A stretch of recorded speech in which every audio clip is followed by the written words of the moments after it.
அந்த கடங்கார வீடு தானடா? இதானே? நல்லா தெரியும்ல? கண்டிப்பா இதான். சரி காளிம்பல அழுத்து. இந்த இருக்கா? இருக்குண்ணே இருக்கு. ஏடா காளிம்பல வித்தியாசமா வச்சிருக்காங்க. தமிழுக்கு எண் 1 அழுத்தவும். என்னண்ணே?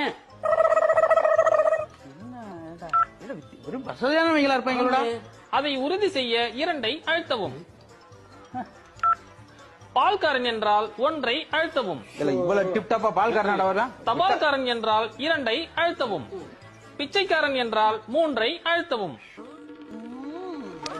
சொந்தக்காரன் என்றால் 4 அழுத்தவும். கடன்காரன் என்றால் 5 அழுத்தவும். நம்ம கடங்காரன் தானா அவன கடங்காரன் தானா? ஐயோ 1 லட்சத்திற்கு அதிகமாக கடன் கொடுத்தவர் என்றால் 1 அழுத்தவும். 1 லட்சத்திற்கு கீழே கொடுத்தவர் என்றால் 2 அழுத்தவும். கடங்காரில ரொம்ப டெக்னிக்கலான கடங்காரனா இருக்கானடா. எல்லாத்துக்கும் வச்சிருக்கானே. அதை உறுதி செய்ய 1